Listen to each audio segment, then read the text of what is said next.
Hello, good morning.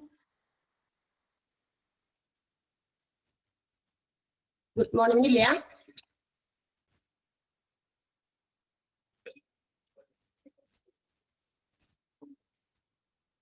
Good morning.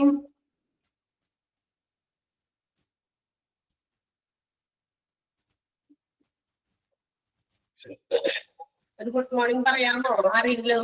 Good morning, ma'am. Good morning, ma'am. Good morning, ma'am. Good morning, ma'am. Okay, thank you. Good morning, ma'am. ഞാനേ ഒരു good morning പറയുമ്പോൾ തിരിച്ചൊരെണ്ണം കേൾക്കണം, അതെനിക്ക് നിർബന്ധമാണ്. പറഞ്ഞെങ്കിലും കേൾക്കണം. ഇവിടെ പക്ഷേ നിങ്ങൾ മ്യൂട്ട് ചെയ്ത് വെച്ചിരിക്കുകയായിരുന്നു അല്ലെ, അതുകൊണ്ടാണ് കേൾക്കാൻ. നിങ്ങൾ ചിലപ്പോൾ പറഞ്ഞിട്ടുണ്ടാകും, അത് സാരില്ല. ഞാനപ്പോ അത് കണ്ടില്ല, ഞാൻ അത് കഴിഞ്ഞപ്പോഴാണ് അൺമ്യൂട്ട് ചെയ്തത്. ഓക്കെ, ഒരാളെങ്കിലും അത് തിരിച്ചു പറയുമ്പോൾ അത് കേൾക്കുമ്പോൾ ഒരു പോസിറ്റീവ് എനർജി നമുക്ക് കിട്ടണം. അതിനാണ് ഈ പറയുന്നേ. നമ്മൾ ഗുഡ് മോർണിംഗ് പറയുന്നു, അപ്പൊ നിങ്ങൾ ശരി ഓക്കെ, നിങ്ങൾ ഇവിടെ ടൈപ്പ് ചെയ്തിടുന്നുണ്ട്. നമ്മുടെ ഒരു രീതി അതാണല്ലോ അല്ലെ. പക്ഷെ എന്തായാലും എനിക്ക് ഒരു സൗണ്ട് കേട്ടില്ലെങ്കിൽ എന്തോ തോന്നും. അതുകൊണ്ടാണ് ഓരോരുത്തരുടെ ഒരു ശീലങ്ങളെ അല്ലേ നിങ്ങൾ വിചാരിക്കുമ്പോൾ ഓരോരുത്തരും ഒരേ രീതിയിലാണ് teachers. Okay, what ever it may be. അപ്പൊ നമുക്ക് ക്ലാസ് തുടങ്ങാം. സുഖാണോ? ക്ലാസ് ഒക്കെ ക്ലാസ്സസ് അതെ, അങ്ങനെ ഒരു എന്താ സുഖമായിട്ടിരിക്കുന്നു. സുഖമായിട്ടിരിക്കുന്നു. And what about your classes? Class ഒക്കെ എങ്ങനെ പോകുന്നു? Okay, thank you. ഇതെന്ന് പറയുന്നത് കേൾക്കുമ്പോ നമുക്ക് പുതിയത് മൊഡ്യൂളാണ്, സെക്കൻഡ് മൊഡ്യൂളാണ് തോന്നുന്നു.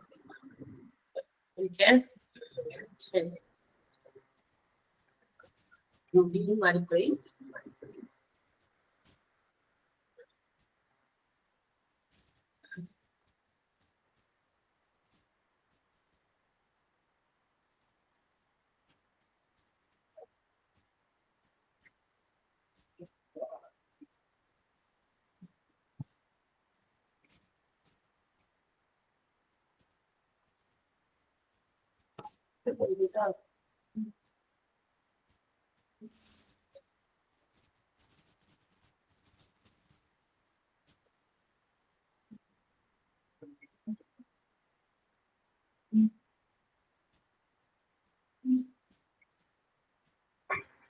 മാം, ഈ ഓരോ മൊഡ്യൂള് കഴിയുമ്പോഴാണോ എക്സാം, അതോ എല്ലാം കൂടെ ഒരുമിച്ചാണോ എക്സാം? 4 മൊഡ്യൂൾ ഒരുമിച്ചാണോ? ഒരു മിനിറ്റ്, അപ്പൊ ഞാൻ മറുപടി പറയും. ഒരു മിനിറ്റ്, ഞാൻ എന്റെ ചാപ്റ്റർ ഒന്ന് തപ്പട്ടെ.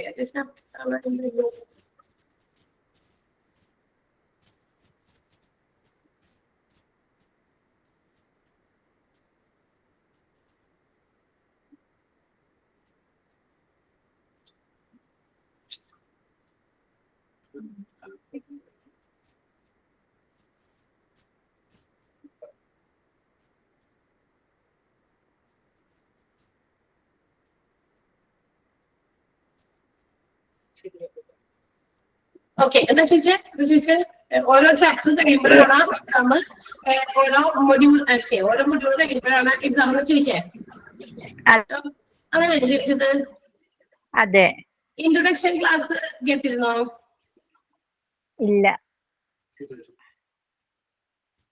ഇൻട്രൊഡക്ഷൻ ക്ലാസ് ഫുൾ ആയിട്ട് ഫസ്റ്റും സെക്കൻഡും 2 പാർട്ടായിരുന്നു കേട്ടോ. ഇൻട്രോ ക്ലാസ് ഒരു പാർട്ട് കേട്ടായിരുന്നു. ഒരു പാർട്ട് അറ്റൻഡ് ചെയ്തായിരുന്നു. ഏതാ? ഒരു പാർട്ട് അറ്റൻഡ് ചെയ്തായിരുന്നു. ഏത് പാർട്ട് അറ്റൻഡ് ചെയ്തേ? ഫസ്റ്റ്. That's mine. ഞാനാണ് എടുത്തത് അല്ലേ? യെസ്. എന്റെ ക്ലാസ് അറ്റൻഡ് ചെയ്തു. പക്ഷെ എന്റെ ക്ലാസ്സിലല്ല ഞാൻ അതിനെ കുറിച്ച് പറഞ്ഞത്, സാറിന്റെ ക്ലാസ്സിലാണ് പറഞ്ഞത്. സാറിന്റെ ക്ലാസ്സിലാണ് അതിനെ കുറിച്ച് പറഞ്ഞിട്ടുണ്ടാവുക. ആരെങ്കിലും ഒന്നെങ്കിലും മറുപടി പറയുമോ? നോക്കട്ടെ ആരൊക്കെ കേൾക്കുന്നത്. ആരെങ്കിലും? സാറിന്റെ ക്ലാസ് ഞങ്ങൾ കിട്ടിയിട്ടില്ലല്ലോ. ഇല്ല, സാറിന്റെ ക്ലാസ് എടുത്തില്ല. മാം മാത്രമേ എടുത്തിട്ടുള്ളൂ. അതെ. ഓക്കെ. യെസ്, അപ്പൊ ഞാൻ അതിന് മറുപടി പറയാം. ഓക്കെ, പറയാട്ടോ. കിട്ടുമല്ലോ.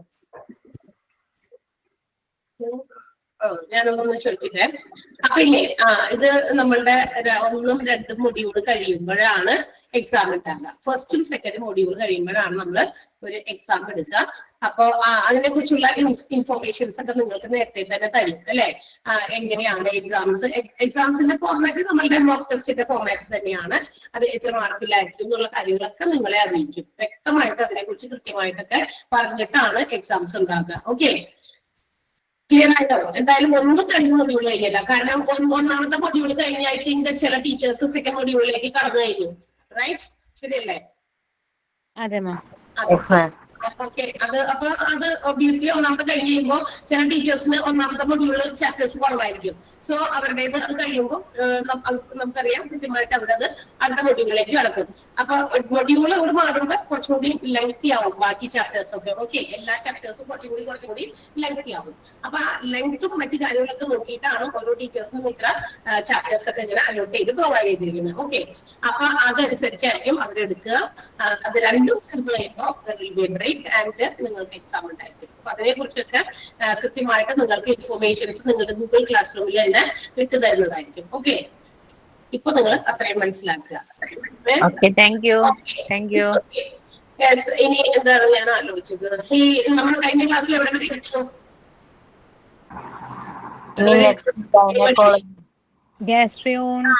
നമ്മൾ പഠിക്കാനുള്ളത് ഭാഗത്തു നിന്നാണ് പഠിക്കാനുള്ളത്. That means we have completed some departments up to hepatology. Hepatology എന്ന് പറയുന്ന ഒരു ഡിപ്പാർട്ട്മെന്റ് വരെ കഴിഞ്ഞ ക്ലാസ്സുകളിലായിട്ട് നമ്മൾ എടുത്തു തീർന്നിരുന്നു. ഒബ്വിയസ്ലി നമുക്ക് ഇനി എടുക്കാനുള്ളത് ഗൈനക്കോളജി എന്ന് പറയുന്ന ഭാഗത്തു നിന്നാണ്. ഓക്കെ, അപ്പൊ എന്താണ് ഈ ഡിപ്പാർട്ട്മെന്റുകളൊക്കെ നിങ്ങൾ പഠിച്ചു നോക്കിയോ? എല്ലാം വായിച്ചു നോക്കിയോ? ഇൻട്രസ്റ്റിംഗ് ആണോ, അല്ലെങ്കിൽ എന്താ പറയാ ഭയങ്കര കഷ്ടപ്പെട്ട് പഠിക്കാണോ? കഷ്ടപ്പെട്ട് പഠിക്കുന്നോ ഇഷ്ടപ്പെട്ട് പഠിക്കുന്നോ? എങ്ങനെ പഠിക്കുന്നത്? നിങ്ങൾ കഷ്ടപ്പെട്ട് പഠിക്കാൻ പാടില്ല. കഷ്ടപ്പെട്ട് പഠിച്ചാൽ നമുക്ക് അത് ബുദ്ധിമുട്ടാകും അല്ലെ. ഇൻട്രസ്റ്റിംഗ് ആണ്. ഓക്കെ, ഇൻട്രസ്റ്റിംഗിൽ നമ്മൾ പഠിക്കണം. എന്ത് പഠിക്കുമ്പോഴും അങ്ങനെ തന്നെയാട്ടാ. തുടക്കമൊക്കെ ഡിഫിക്കൽട്ടീസ് അതായത് തീർച്ചയായിട്ടും ഉണ്ടാകും. എന്ത് കാര്യമാണെങ്കിലും ബിഗിനിങ്ങില് അത് എന്താ പറയാ നമുക്ക് ബുദ്ധിമുട്ട് തോന്നും. അത് ഏത് ഉദ്യമം നമ്മൾ ആരംഭിക്കുമ്പോഴും അങ്ങനെ തന്നെയാണ്. തുടക്കമൊക്കെ പ്രയാസങ്ങളൊന്നും പിന്നെ ഉണ്ടാകും.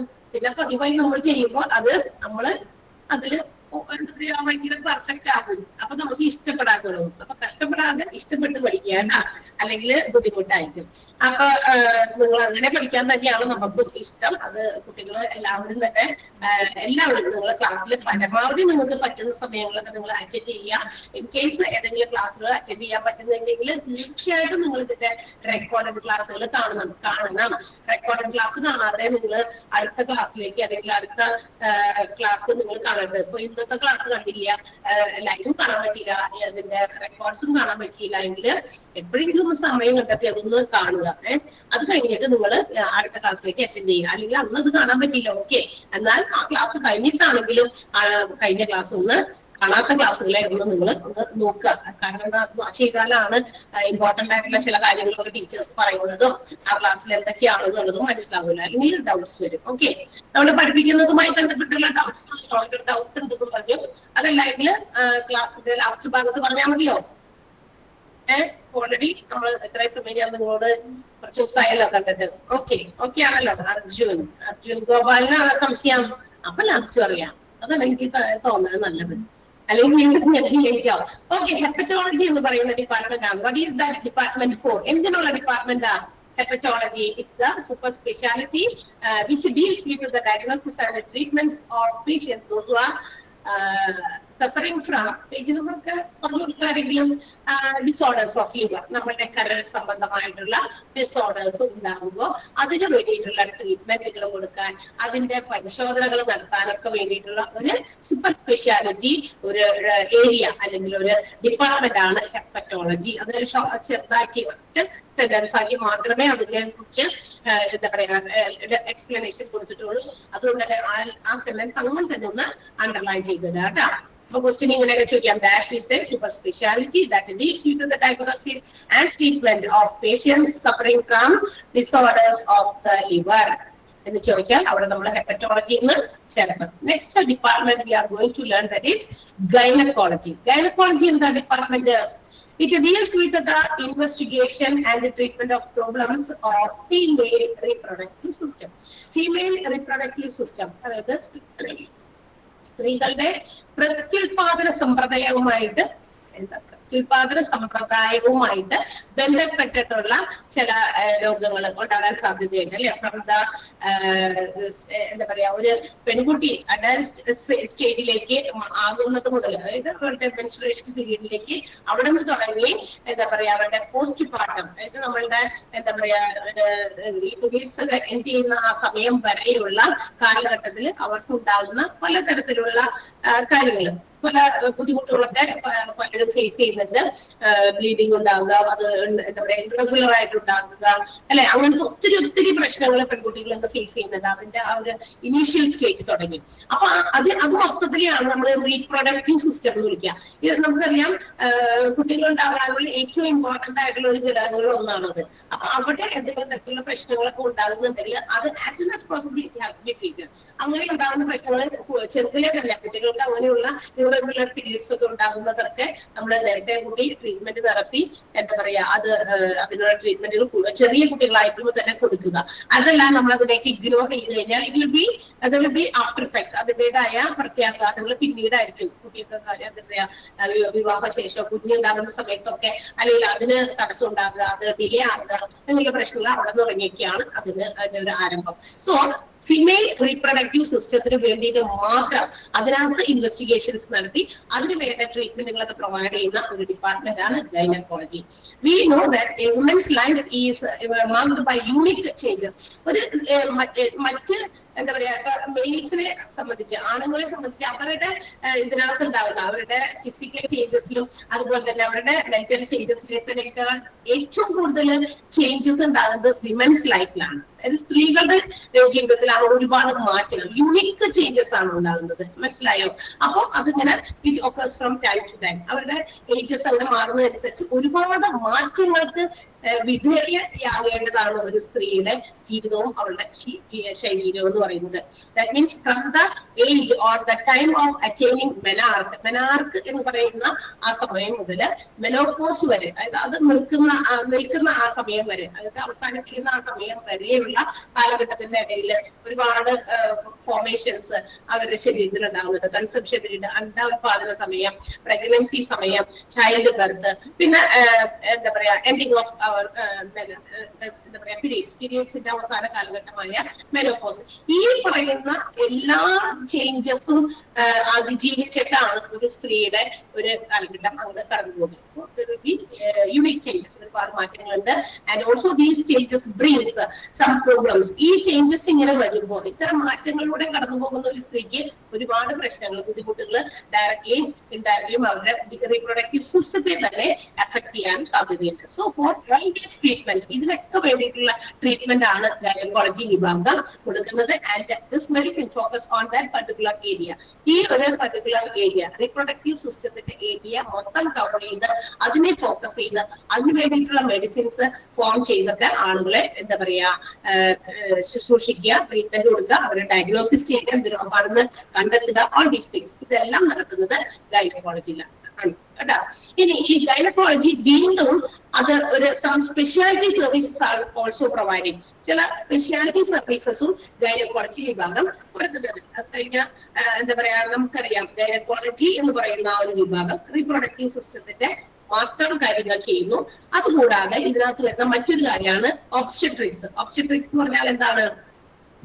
ആഫ്റ്റർ ചൈൽഡ് ബർത്ത്, നമ്മളുടെ കുട്ടി ഉണ്ടായതിനു ശേഷം the treatment which is given to the mother and child, അമ്മയ്ക്കും കുട്ടിക്കും വേണ്ടി കൊടുക്കുന്ന ട്രീറ്റ്മെന്റുകൾ.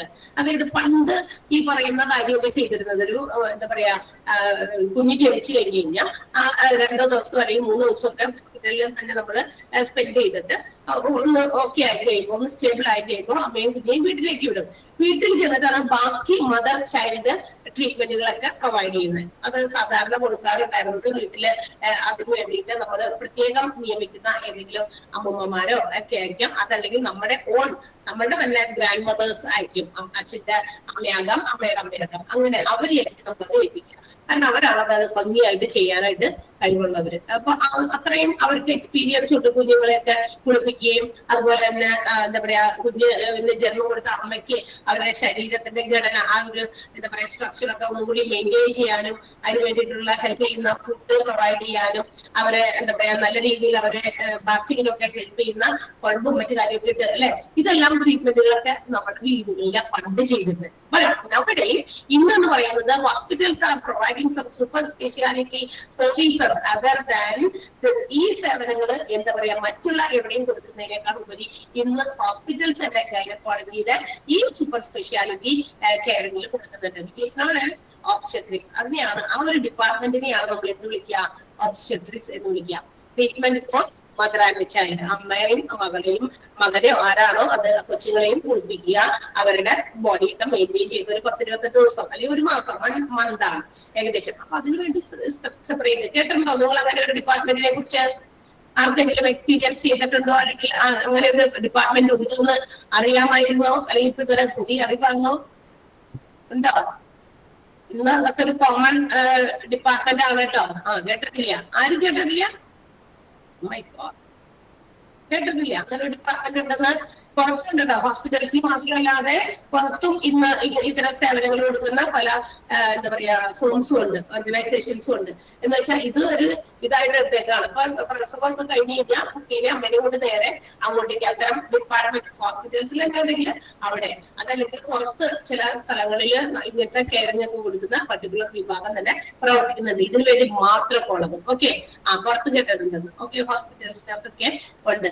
അപ്പൊ അത്തരം ഒരു സ്പെഷ്യാലിറ്റി സർവീസസ് പ്രൊവൈഡ് ചെയ്യുന്ന ഒരു ഡിപ്പാർട്ട്മെന്റ് ആണ് ഒബ്സ്റ്റെട്രിക്സ്. അപ്പൊ മദർ ചൈൽഡ് ട്രീറ്റ്മെന്റ് കെയറിംഗ് ആണ് കേട്ടോ. ആഫ്റ്റർ ദ ചൈൽഡ് ബർത്ത്, കുട്ടി ഉണ്ടായതിനു ശേഷം ഉണ്ടാകുന്ന കെയറിങ്ങുകൾ.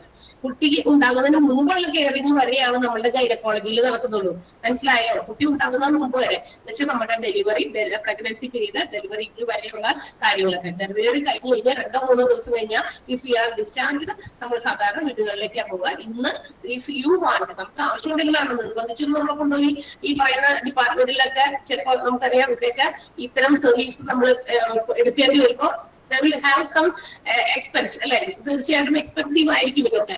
കാരണം 1 month ആ ഒരു ചികിത്സ കൃത്യമായിട്ട് കൊടുത്ത് ബോഡി മെയിൻറ്റെയിൻ ചെയ്യാൻ, പെൺകുട്ടിയുടെ ബോഡി മെയിൻറ്റെയിൻ ചെയ്യാനും കുട്ടിക്കും വേണ്ട അവരുടെ എന്താ പറയാ കൈയും കാലും ഒക്കെ കൃത്യമായിട്ടൊക്കെ അവർ കുളിപ്പിക്കുന്നതിലാണ് അതിന്റെ ഒരു ആകാര ഭംഗിയൊക്കെ കൃത്യമായിട്ട് വരാമെന്ന് പണ്ടുള്ള ആൾക്കാർ പറഞ്ഞു കേട്ടിട്ടുണ്ട്. കുഞ്ഞി ജനിച്ചതിന് ശേഷം ഒരു 10-28 ദിവസം ആ കുളിപ്പിക്കുന്നതിൽ നിന്നാണ് ആ കുട്ടിയുടെ ബോഡിയെ നമുക്ക് നല്ല രീതിയിൽ മെയിൻറ്റെയിൻ ചെയ്തെടുക്കുക. അല്ലെങ്കിൽ പലതരത്തിലുള്ള എന്തെങ്കിലും തരത്തിലുള്ള സ്ട്രക്ചറൽ ഡിഫക്റ്റ് ഒക്കെ വരാൻ സാധ്യതയുണ്ട്. അപ്പൊ അതൊന്നും ഇല്ലാതിരിക്കാനൊക്കെ ഈ കെയറിംഗ് കൊടുക്കുന്നവരും ഉണ്ട്.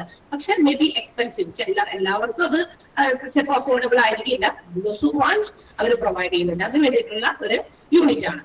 ഓക്കെ, സെലിബ്രിറ്റീസ് ഒക്കെ ചെയ്യാറുണ്ട്. അതുപോലെ സെലിബ്രിറ്റീസ് മാത്രമൊന്നും ഇല്ല കേട്ടോ, ഒരുപാട് ആളുകൾ അത് ചെയ്യുന്നുണ്ട് പെൺകുട്ടികളെ. കാരണം നമ്മുടെ ഈ യൂട്യൂബേഴ്സ് ഒക്കെ ഒരുപാടുണ്ട്. ഇവരൊക്കെ ഏകദേശം ഇങ്ങനത്തെ കാര്യങ്ങളൊക്കെ ചെയ്തിരുന്നതൊക്കെ നമ്മള് കണ്ടിട്ടുണ്ട്. ചില എന്താ പറയുക യൂട്യൂബ് ഒക്കെ ക്രിയേറ്റ് ചെയ്തിട്ടേ അങ്ങനെയുള്ളവർ അവര് ഇത് ചെയ്തിട്ട് അവരുടെ എക്സ്പീരിയൻസ് അവര് കണ്ട് കേട്ടതൊക്കെ ഉണ്ട്. Okay, next one. ഇനി മറ്റൊരു speciality service also is provided by gynaecology, which is known as infertility. ഈ കുട്ടികൾ ഇല്ലാത്തവര് അല്ലെ, കല്യാണ വിവാഹമൊക്കെ ചെയ്ത് കുറച്ച് നാളുകളൊക്കെ ആയിട്ട് ആഫ്റ്റർ 2 or 3 years ഒന്നും കഴിഞ്ഞിട്ട് മക്കളൊന്നും ഇല്ലെങ്കിൽ നമ്മൾക്ക് എന്തെങ്കിലും ഒരു പ്രശ്നങ്ങളുണ്ടോ അതൊക്കെ നോക്കി അതനുസരിച്ചുള്ള ട്രീറ്റ്മെന്റ് ഒക്കെ പ്രൊവൈഡ് ചെയ്യാൻ വേറെ ഒരു സ്പെഷ്യാലിറ്റിയും ഗൈനക്കോളജി വിഭാഗത്തിലുണ്ട്. അതിനെയാണ് നമ്മൾ ഇൻഫെർട്ടിലിറ്റി എന്ന് വിളിക്കുക. അതായത് വന്ധ്യത, അതായത് മക്കളില്ലാത്തവർക്ക് വേണ്ടിയിട്ട് പ്രത്യേകം ചികിത്സ ട്രീറ്റ്മെന്റ് ഒക്കെ കൊടുക്കാൻ വേണ്ടിയിട്ടുള്ള ഒരു ഡിപ്പാർട്ട്മെന്റ് ആണ്. അപ്പൊ ഗൈനക്കോളജിയുടെ ഈ പർട്ടിക്കുലർ 3 ഏരിയാസിന്റെ പേര് മറക്കണ്ട: ഗൈനക്കോളജി, ഒബ്സ്റ്റെട്രിക്സ് ആൻഡ് ഇൻഫെർട്ടിലിറ്റി. മനസ്സിലായോ? ക്ലിയർ ആയോ? ഈ ഒരു department. And in this department, gynaecology ഡിപ്പാർട്ട്മെന്റിൽ take place surgical and also therapies, surgical therapies നടക്കുന്നുണ്ട്. അതുപോലെ തന്നെ മെഡിസിൻ കൊടുത്ത് മാത്രം രോഗങ്ങൾ ഭേദമാക്കുന്നുണ്ട്. So the complete spectrum or disorders of female reproductive system is treated here. അതായത് സ്ത്രീകളുടെ പ്രത്യുൽപാദനവുമായി ബന്ധപ്പെട്ടിട്ടുണ്ടാകുന്ന ഒരു കംപ്ലീറ്റ് സ്പെക്ട്രം എന്ന് വെച്ചാൽ ഒരു മുഴുവൻ ഒരുപാട് കാര്യങ്ങൾ അതിന്റെ വരുന്നുണ്ട്. നമ്മൾ നേരത്തെ പറഞ്ഞല്ലോ, അതായത് മെനാർക്ക് തുടങ്ങി, അതായത് നമ്മുടെ പീരിയഡ്സിന്റെ തുടക്കം തുടങ്ങി കൺസെപ്ഷന്, പിന്നെ അതുപോലെ തന്നെ pregnancy time, child birth, menopause വരെയുള്ള കാലഘട്ടത്തിൽ that means from the age of, ഇപ്പോഴത്തെ കാലത്തൊക്കെ നോക്കുകയാണെങ്കിൽ ഫ്രം ദ ഏജ് ഓഫ് 12, 12 വയസ്സ് തുടങ്ങിയുള്ള കുട്ടികൾക്ക് ഇന്ന് മെനാർക്ക് തുടങ്ങുന്നുണ്ട്. അത് മുതൽ ഒരു I think up to the age of 50, 50 വയസ്സൊക്കെ ആകുമ്പോഴേക്കായിരിക്കും ഇതിന്റെ ഒരു ലാസ്റ്റ് ഇതിലേക്ക് സ്റ്റേജിലേക്ക് എത്താം. അപ്പൊ അതിനിടയിൽ നമുക്കറിയാം ഒരു ഗ്യാപ്പ് ഉണ്ട് ഇയേഴ്സിന്റെ. അവിടെ ഒരുപാട് ചേഞ്ചസ് സ്ത്രീകളുടെ ഈ ശരീരത്തിലും അതിന്റെ ഈ റിപ്രൊഡക്റ്റീവ് സിസ്റ്റത്തിലൊക്കെ പ്രശ്നങ്ങളൊക്കെ സംഭവിക്കുന്നുണ്ട്. അപ്പൊ ഇതിനൊക്കെ വേണ്ടിയിട്ടുള്ള ഒരു ഡിപ്പാർട്ട്മെന്റ് ആണ്, അവിടെ വരെയുള്ള ഡിപ്പാർട്ട്മെന്റ് ആണ് ഗൈനക്കോളജി. ചൈൽഡ് ബർത്തിന് ശേഷം അമ്മയ്ക്ക് കുഞ്ഞിന് പ്രത്യേകം കെയറിംഗ് കൊടുക്കുന്നതിന് വേണ്ടിയിട്ടുള്ള ഡിപ്പാർട്ട്മെന്റ് ആണ് ഒബ്സ്റ്റെട്രിക്സ്. ഇനി കുട്ടികൾ ഇല്ലാതിരിക്കുന്നവർക്ക് അതിനു വേണ്ടിയിട്ടുള്ള അത് കുട്ടികൾ ഉണ്ടാകുന്ന അവസ്ഥയിലേക്ക് ആക്കാൻ വേണ്ടിയിട്ട്, അവരെ ഫെർട്ടൈൽ ആക്കാൻ, അവർക്ക് എന്താ പറയാ ഒരു പ്രഗ്നൻസി കൊണ്ടുവരാനും ഒക്കെ വേണ്ടിയിട്ട് ചൈൽഡ് ബർത്തിന് ഹെൽപ്പ് ചെയ്യുന്ന ഒരു ഡിപ്പാർട്ട്മെന്റ് ആണ് ഇൻഫെർട്ടിലിറ്റി എന്ന് പറയുന്നത്. ഇവിടെ സർജിക്കൽ ട്രീറ്റ്മെന്റുകളും തെറാപ്പീസ് പ്രൊവൈഡ് ചെയ്യുന്നുണ്ട്, മെഡിസിൻസ് പ്രൊവൈഡ് ചെയ്യുന്നുണ്ട്. അപ്പൊ ഒരു complete spectrum of female reproductive system is treated in this department. മനസ്സിലായോ? ക്ലിയർ ആയോ? ക്ലിയർ? ഗൈനക്കോളജി ഡിപ്പാർട്ട്മെന്റിൽ എനി ഡൗട്ട് ഉണ്ടെങ്കിൽ വേഗം പറയണം, അല്ലെങ്കിൽ ഞാൻ അടുത്തതിലേക്ക് പോകും. ഓക്കെ, അപ്പൊ ഒന്ന് അണ്ടർലൈൻ ചെയ്യേണ്ട സെന്റൻസ് ഞാൻ പറയാം. Gynaecology department deals with the investigation and treatment of problems of female reproductive system. This department എന്നല്ല ചേർത്ത് വായിക്കേണ്ടത്. ദിസ് ഡിപ്പാർട്ട്മെന്റ് എന്ന് പഠിച്ചാൽ ശരിയാവില്ല. ഗൈനക്കോളജി ഡിപ്പാർട്ട്മെന്റ് ഡീൽസ് വിത്ത് എന്ന് ചേർത്ത് വായിച്ചിട്ട് വേണം. ദിസിന് പകരം ഗൈനക്കോളജിന്ന് ചേർത്താണ് നിങ്ങൾ വായിച്ചു പഠിക്കേണ്ടത്. ഓക്കെ, and അടുത്ത സെന്റൻസും അണ്ടർലൈൻ ചെയ്യണം. A woman's life is marked by unique changes that occur with time from attaining menarche, conception, pregnancy, childbirth and menopause. ഒരുപാട് ചേഞ്ചസ് ഈ ഒരു ടൈം ഡ്യൂറേഷനിൽ സ്ത്രീകളുടെ ജീവിതത്തിൽ വരുന്നുണ്ട്. അതും യുണീക് ചേഞ്ചസ് ആണ്. ഓക്കെ, ഇനി പിന്നെ നമ്മൾ മാർക്ക് ചെയ്യേണ്ടത് ഈ 3 സ്പെഷ്യാലിറ്റി ഏരിയാസ്. ആ 3 സ്പെഷ്യാലിറ്റി ഏരിയാസ് ഏതിന്റെ? ഗൈനക്കോളജിയുടെ എന്ന് വായിക്കണം. 3 speciality areas of gynaecology are ഏതൊക്കെയാ? Gynaecology, obstetrics and infertility. Okay, menarche എന്ന് പറഞ്ഞ മലയാളം ആർത്തവാരംഭം. മെനാർക്ക്. മെനോപോസ് എന്ന് പറഞ്ഞ ആർത്തവ വിരാമം. ഓക്കെ, ആൻഡ് വീണ്ടും ഒരു സെന്റൻസ് കൂടി ഉണ്ട്. ഇതൊക്കെ കുറെ പോയിന്റുകളൊക്കെ ഇമ്പോർട്ടന്റ് ആണ് കേട്ടോ. അപ്പൊ അതൊക്കെ നമ്മൾ അറിഞ്ഞിരിക്കണം. ലാസ്റ്റത്തെ ആ ഒരൊറ്റ സെന്റൻസ് ആയി കിടക്കുന്ന പോയിന്റുകളുടെ ബുള്ളറ്റ് ഇട്ട് എഴുതിയിരിക്കുന്ന പോയിന്റിന്റെ താഴെയുള്ള സെന്റൻസും നിങ്ങൾ അണ്ടർലൈൻ ചെയ്യണം. ഗൈനക്കോളജിയിലെ മെഡിക്കൽ, സർജിക്കൽ തെറാപ്പീസ് കംപ്ലീറ്റ് എന്താ പറയാ റിപ്രൊഡക്റ്റീവ് സിസ്റ്റത്തിന്റെ ആ ഫുൾ സ്പെക്ട്രം മുഴുവൻ ഇൻക്ലൂഡ് ചെയ്യുന്ന ട്രീറ്റ്മെന്റുകളാണ് നടക്കുന്നത്. ക്ലിയർ ആയല്ലോ?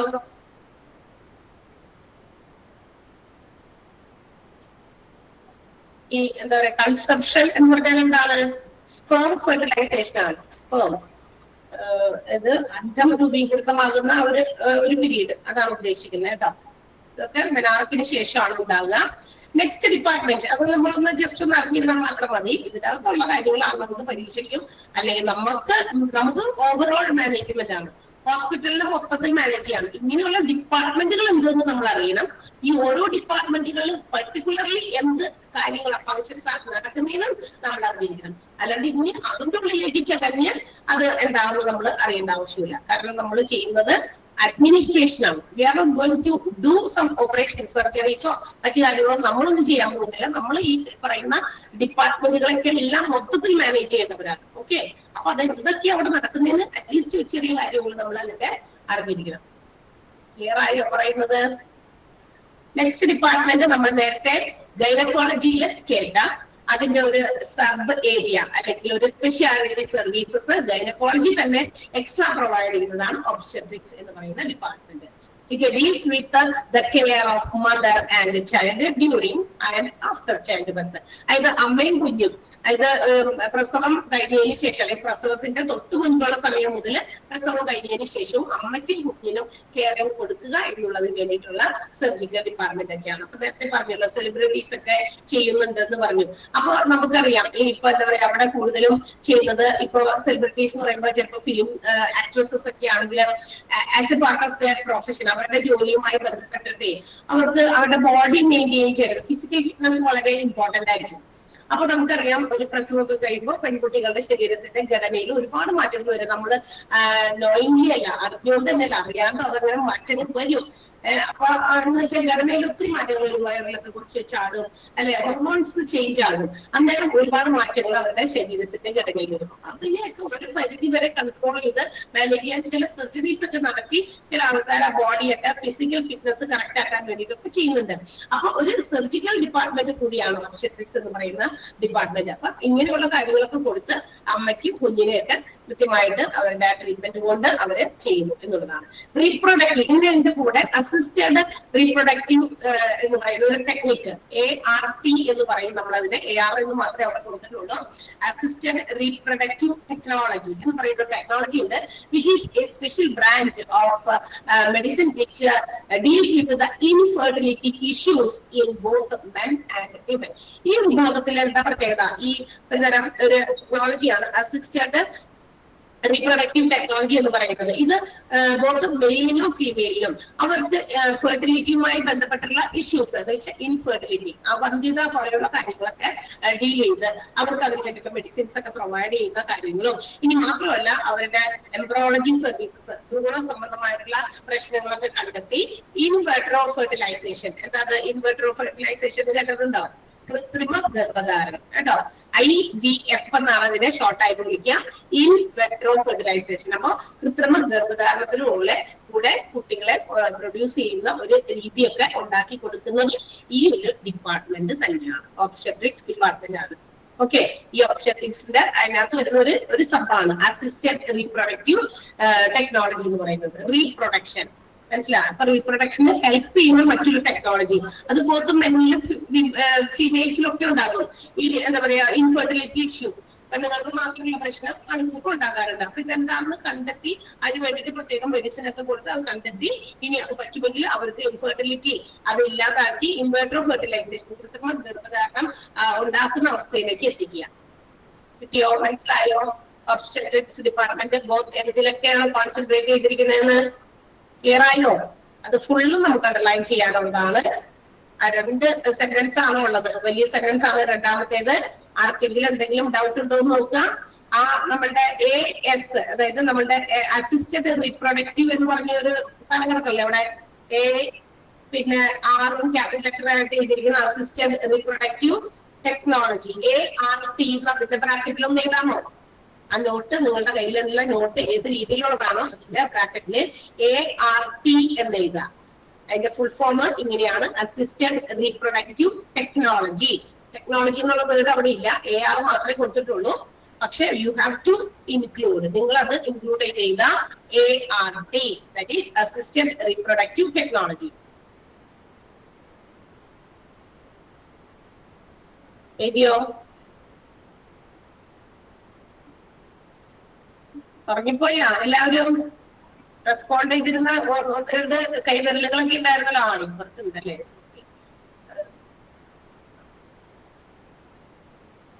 മനസ്സിലായോ എല്ലാവർക്കും? ചില നമുക്ക് താഴോട്ട് കൊണ്ടല്ലോ. What you mean?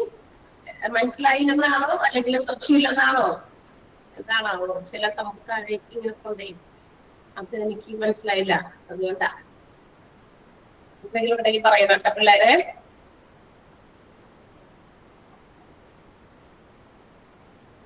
ഓക്കെ, മനസ്സിലായതാണ് അല്ലെ?